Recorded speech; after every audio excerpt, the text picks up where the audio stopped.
afaan inni baalagattu waan ragaan qabne naasoftu taanaan haasa'ii gaafadhu waan barbaadde. Garuu waan gaafattu yoo qeeqa barbaadde ragaa baastee gaafatta. Tole rakkoon. Allah maal jettee amantame? Allah jechuuni isa tokkicha. Isa wanni hundinuu isa irratti hirkatu. Isa hin dhalanne. Isa ilmoollee hin qabne. Isa fakkaataa tokkollee hin qabne. Waan itti fakkeeffamu tokkollee hin qabne. Wanni isa fakkaatu tokkollee hin jirre. Ka waa hunda dhaga'u. Ka waa hunda argu. Ka wanni tokkollee isa jalaa dhokachuu hin dandeenye. Ka hin rafne. Ka hin mugne. Sigalee isa waa hunda tajaajiluudhaan, waa hunda amrii gara gaggalchuudhaan isa dhaabbatu. Isa wanni samii keessa jirullee kasaa ta'e. Isa wanni dachii keessa jirullee kasaa ta'e. Isa jiraataa duutii isatti hin dhaqqabne jalqabaa xumurri isaa bakka kana jedhamuun isaa kan hin beekamne sanaadha jechuudha. Tole, Allaan hafuura moo qaama qaba? Eenyuu galatoon. Allaan hafuura moo qaama qaba gaafa jettu Allahan zaata qaba. Zaata qaba. Zaata qaba gaafa jennu zaata isa akka kanamaa kana qaba jechuu miti. Rabbi sida si kaaseera gaafa deebisa tokkoffaa amma si deebisu kana. Wanni isa fakkaatu tokkollee hin jiru siin jedhe. Rabbi zaata qaba. Zaata wanni isatti fakkaatu tokkollee hin jirre qaba. Amma fakkeenyaaf nuti Rabbi gaafa ibsinu akka Quraana keessatti dubbatamee jedhetti Rabbi akkana kana qaba jennee ibsine. Waan Quraana keessatti hin dubbatamne immoo Rabbi qaba jennee hin dubbanne. Allaan harka lama qaba jechuun maal jechuudha? Ishii tole gaggabaabsine naa galeera yaadike. Thank you. Allaan harka lama qaba jechuuni. Allaan harka lama qaba jechuun harkuma lama qaba jechuudha. Harka akkamii? Harka akkamii jettee na gaafachuu hin dandeessu walaal. Isaafin sitti akka jennee waan itti fakkeessinu hin qabnu. Maaliif jennaan Rabbi Quraana isaa keessa dubbate laysa kamithlihi shay'un wa huwa as-sami'ul basir. Sirri si agalu kun. Rabbi wanni isatti fakkaatu tokkolleen hin jiru. Wanni isatti fakkaatu tokkollee hin jiru. Osoo wanni isa fakkaatu jiraate ka akkanaati jedhan itti fakkeessee si hima. Kanaafuu wanni isa fakkaatu hin jiru waan ta'eef harka isaa malu qaba. Yadan يليق بجلاله وبعزته وبوحدانيته أرك إسام ملو كجدنا إساتي ملو كتوكيتشما إساتي ملو كربما إساتي ملو قبا جنة أمنا أرك جافا جنو فيزيكالي تجرمو مال جتورا يعني فيزيكالي دوما أرك كان كينيا سنتيني جرو هرك قبا جتورا إيه أرك قبا جنة أمنا أما لا نتيما نبيتا إن أقل ديس أسمعتين كبدا Muslimun dum tokko jiran yamanu. Muslimtoonni hundinuu. Namni Quraanatti amanu hundinuu akka tamana. Tole yoon nama Allaan harkan qabu waan akka jedhamu hin jiru aangoodha malee jedhu fide muslima keessa maal jettee deebiftaaf? Eewu kaafirachi. Nama Quraanatti nama inni jedhu. Dirriba. Namni Quraanatti namanne kun eenyudha? Innis Quraanuma irraa siin jedha ooti. Ustaaz yeroo tokko. Dirriba. Gaaffii kana si deebisee moo si hin deebisneen? Koy Munzir koy. Waan naan deebine jira ishi. Si deebisee moo si hin deebisne dirriba? Naan deebifne. Si deebisee moo si hin deebisne? Munzir nan kuubsine naa deebiftee tana. Assalamu alaikum warahmatullahi wabarakatuh Munziru. Sirriitti si deebisee moo si hin deebisne dirriba? Munzir deebii guutuu naan deebifne. Ittan ture. Dirriba maaliif sobdaati? Kana fesitu naa deebiftee talaan sobwan. Naa deebiftee taa. Maal dirriba afaan kee kanaan gaafa sana naa deebiftee tanaan hin jenne dirribaati gaafa sana afaan kee kanaan. In deemte masjida deemte bari salaata ga'e jettee deemte Munzir. Naa deebiftee tan jenne dirribaa gaafa san. Munzir utuma naa deebiftu salaata deemte siin jedhe.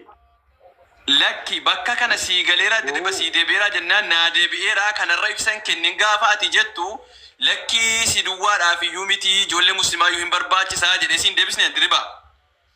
Munzir tuwa gaafichan wanta walitti fufee si gaafadhu qaban sobdaati dirriba dhugaa rabbii sobdaati. Lakki dhugaa isaa jechuun barbaada beekaa. Munzir lakki. Munzirun assalamu alaikum. Insobu Munzir. Sheikh Ibrahim wa alaikum assalam wa rahmatullah. Ilaka Munzir giddu dirribani dhimma mariidhaaf fudhachuutu ta'e yeroo guddaadhaaf kan isaa irra taraa gaafii kana yeroo dheeraa deebi'eeraaf kun. Okay, anti kisho wada balaa fi naa'u samee dhiiro. Ana moosintu beeka naa deebiuusa. Naa'u sitani mee waa jedhani xiqqisho. Ustazi ishi rakkoon qabu dubbadhaa bakka dubbadhaa. Annaan deebiin jedhaa si deebiiraa jettu maal jechuudha? Dirriba. Akkam jirta gobazi? Nagaa akkamii? Fayyaa keeti? Jira maaliif binuurraa adda nu baaftan? Nagaa kooti. Adda sin baafne godhi ani finni leen tokko. Maal akkamitti tokko taatu sin? Waaqayyo fi Yesuus akkamitti tokko ta'e bira biraan hin fidin jedham. No tokko miti sin ibnu wajjin xumuraa gaafa ibnuun fixee fatti dabarse wajjin haasofna. Sada Ibrahim ko nam fitaafi meme. Ibnu wajjin. Kanaafuu dirriba. Oh. Dirriba. Tole nan nagaa. Waan rabbiin nan qaba jedhe rabbi hin qabu namni jedhu tokko yoo dhufee quraana rabbi buusee fi qajeelfama rabbi buuse.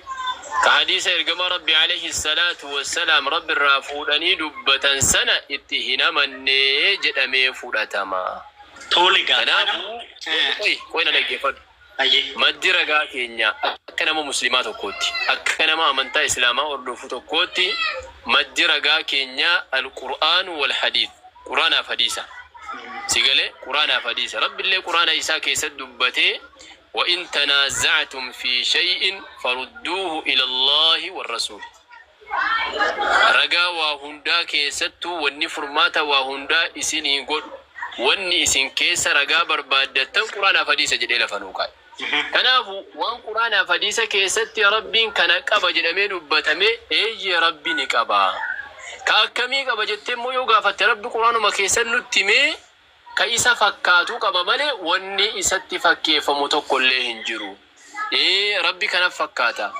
واني ربي انقبو كانت فكاتا واني جدا متوكو اللي هنجرو ربي فكاتا هنقبو جدا ربي وانو دبتي قرآن كيست كنافو كايسا ملوك قبا جنة أمنا أكنا ما أمنتا إسلاما أردفو تنو تكا جنة أمن تولي بايي بريدان أما غريب توكو سبراج تشودا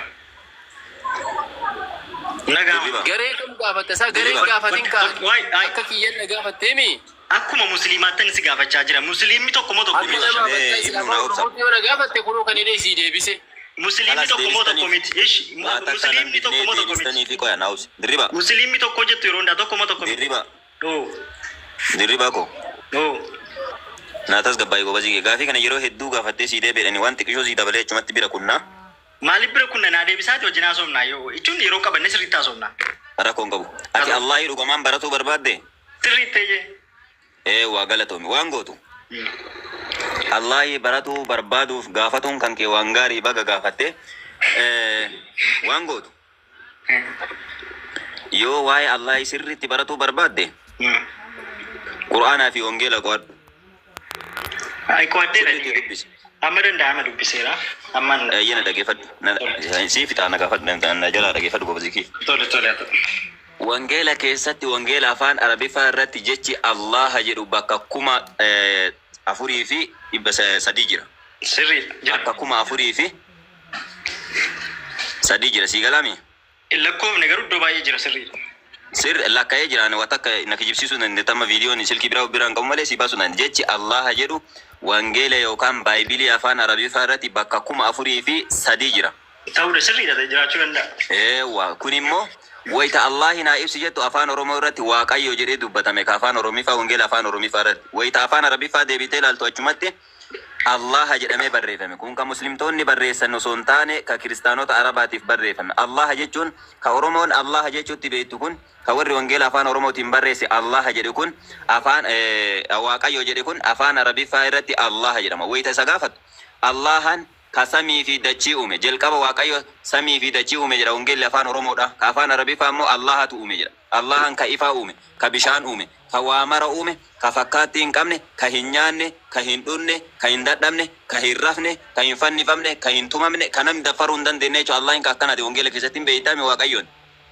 Tole kana jechuun akkas ta'uu dhiise jechuun baay'ee naa dhaggeeffadhu kaa goobazikii. Olaanaadha jechuun miti baay'ee. Goobazikii na jala yoo haasofte waa taaree na jala dhaggeeffatuun kee gaarii. Kanaafu waa'ee Allaha wayita haasofnu nuti akkanumatti ofirraa kaafnee osoo hin taane Qur'aana irratti hundoofne, hadiisa irratti hundoofne, wangeela keessan keessattuu tarii nu wangeela irraa barachuu kennu osoo hin taane quraanaa fi hadiisni nu gaa irratti agarree jirra keessan ka isin bira jiru isin Allah yeroo hedduu wayita gaafattan akka waan barsiifnu kan akkanumatti lafaa fuunee quraanuma kenna bichaa irra jirutti osoo hin taane Allah eega dhugaan hubachuu barbaadde dhugaa barbaadde wangeela keessatti waaqayyo ka jedhamu kun eenyu jedhi ilaali afaan arabii irratti jecha rabbi jedhu Allah jedhutu jira kun yoo dhuguma barbaadde Allahan ka Yesuusin yoo inni kadhatu jala awwaatu san ka Yesuus isaa soomaa ture san ka Yesuus kadhataa ture san ka Yesuus galateeffataa ture san waan Yesuus ta'aa ture san guutuu waaqayyoof ta'e ni beekta waaqayyoon sun afaan oromiffaatti afaan arabiffaatti Allahadha afaan ingiliffaatti ammoo gaadi ka jedhamu kana amlaakee ka jedhamu afaan amaariffaatiin kanaaf